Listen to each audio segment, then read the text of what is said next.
Hello tubes. Well, got another lawnmower here. This is not one that I'm selling, at least not yet. This Craftsman 7 horsepower. It looks to be rear-wheel drive. This is a lawnmower from a coworker of my wife's, self-propelled. He said it just doesn't want to start. And since it's gotten around my wife's work that I work on lawnmowers as a hobby, well, asked me to look at it.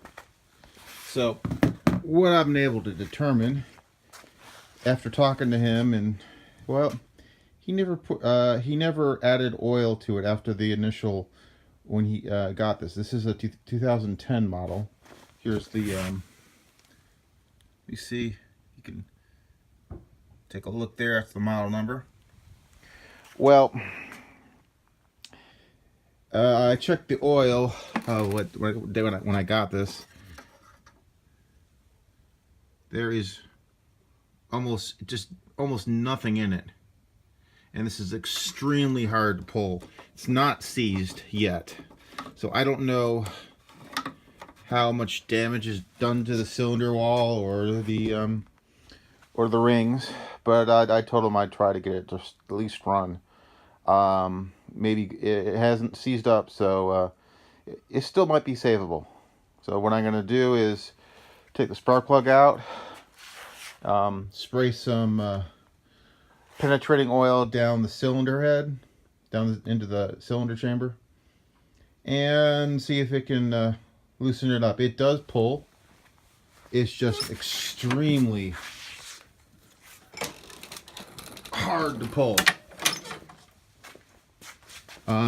Also, there is no gas in it either. Oh, let's see. I've sprayed some lubricant down the cylinder head and down into the cylinder, and I have added some oil. It's not full, just to actually it's fuller than I thought, but just enough to see I can get this thing easier to pull, and it is easier to pull now. I've got the spark plug out of the hole, and let's see. Working in my garage because it is freezing outside. See that whining? It's got compression still, so this might be savable, and it's a heck of a lot easier to pull with the oil. Check for spark. What you can do is take the plug out like this, put it against the block, and then pull the cord. So since I am alone here doing this, I have to put this down. But you can pull the cord here with my hand. I've got the handlebars clamped off just to see if I can get some spark here, and I do have spark. So tells me the ignition coil is good. Going through it, taking a look at the air filter. Air filter is brand new. Carburetor doesn't look terrible from here, but that's only so telling. There's some blow by there. You see oil there at the bottom there. So let me get my rag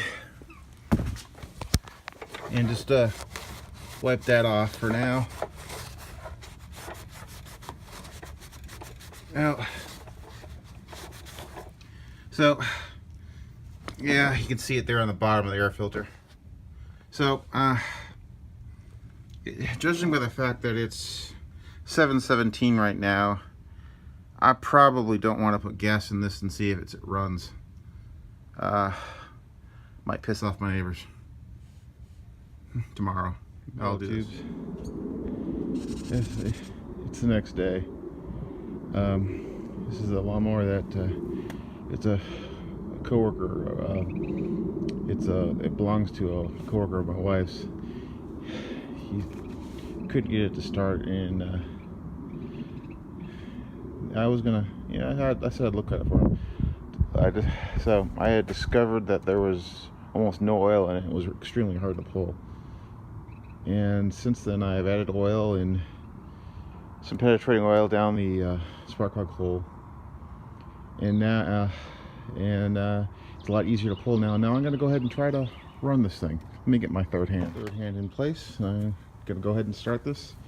I added a little bit of gas to it, and let's see if it runs. It is, probably about 36 degrees where I live right now. So definitely a cold start.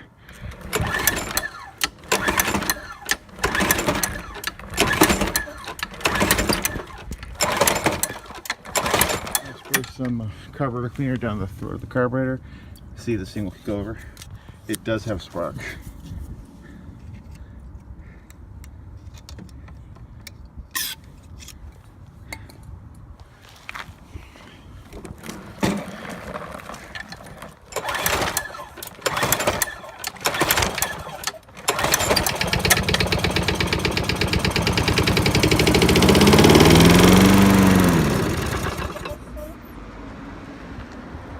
Huh. So, ran a little bit. Maybe the carburetor's plugged. So, got the carburetor out now. Bottom bolt was clear. See, these carburetors have a, you see if I get this on camera. Focus. See that little hole there? That's the pickup for the fuel into the carburetor, into the carburetor. And it comes out this top into the venturis. It goes into the carburetor there. So this bowl has a little bit of sediment in it. Maybe some water. Can't tell for sure. But anyway, I'm going to clean it out, just spray it out. And I'm going to go through it and see if I can get this thing to run better. Yep. Found the problem. You see that float? How it's angled up? It should be like this. What that means is this carburetor needs a rebuild. From ethanol damage, the seat that's in there needs to be replaced at a minimum. So I'll show you how to do that. What you do is you take this pin out, and then you get to the needle, and then use a drywall screw to pull out the seat. I'll show you that in a minute. I got to clean all this corrosion off. Another thing to note is with these carburetors, there's supposed to be a gasket on this side. Sometimes it comes off and sticks on this side. Other times it sticks to the back of the airbox, which is where it's stuck there. So the gasket looks fine. Just gonna clean that off. The seat is, if you look down in there, let me see if I can get the light. Now you can't really see it, but inside of here, there's a little rubber seat. That one's exploded due to ethanol damage, meaning it's gotten bigger in size. It then pushes the float up, which then prevents fuel from getting in the carburetor. Drywall screw like this, twist it in there, and then you can kind of, it'll get into it, that rubber seat, and then you can just pull it out. And it pulled out. I'm gonna put a new seat in. This is from I think a 10-pack I bought a couple years ago. So this is the most common part that's gonna go wrong in a carburetor with that you may have to replace. These seats, there is one side, see if I can get you to see it, that is smooth. The other side has a groove. The groove side goes down. If you put it the other way, your carburetor will leak. Install the new seat. You want to get this the seat on this. Well, this is a pick. Let me see if I get the focus. You want to get it on a pick, or you can do the same thing with a just a paper clip to get it start going down. Then you push it down the rest of the way with something like an Allen wrench or something. What I'm doing right here is I'm pushing down the seat so that it'll properly fit to the bottom of this of its cavity. So with this Allen wrench, or you can use the back end of a drill bit or the back end of a a screw that barely fits into this hole. Doesn't matter. There is a tool that you can use for this. It's actually a Tecumseh tool that does a lot of things because they kind of use the same kind of idea. Now for reassembly, gonna stick the see if I can get this. It's kind of hard to do this one-handed. Gonna stick the needle back on the float, and always check these floats to see if there's any liquid in them, because if they are, this thing won't work right, because it has to float. That's why it's called a float. Anyway, I like to do that, and then stick it like this, then put the pin back in. You see how that the float there is level now? It used to be, I guess it was like that, and because of that it wouldn't run. It has to be flat like this. Now I'm got the carburetor back in. Don't know how much I got back on. I got that on film, but just wanted to show you. Got one of these Harbor Freight screwdrivers. This is basically a 6-in-1, and when you take the bit out,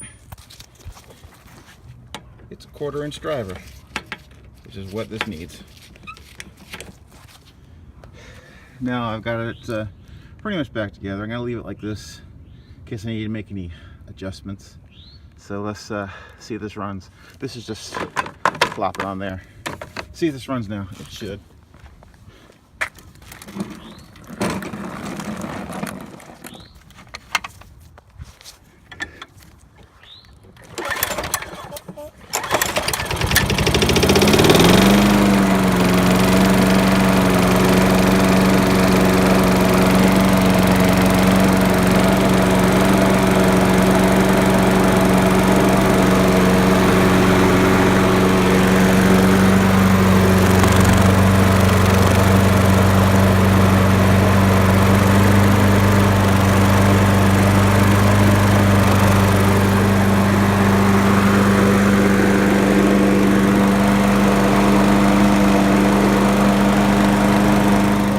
Got the air filter back on the air box.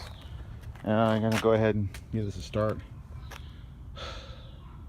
I'm probably not gonna wash it off like I normally do, because I've got all my because it's winter right now, all my outside water spigots are winterized, so I'll probably wipe off that oil you see there. That's probably residual from when I put some penetrating oil down the cylinder. So this will be the final look and start of this. This 2010 Craftsman Platinum 7 horsepower quantum style engine. It was almost out of oil, really hard to pull. Added oil, and then the carburetor needed a rebuild. The seat had exploded from ethanol damage, and now it runs after I rebuilt it. And so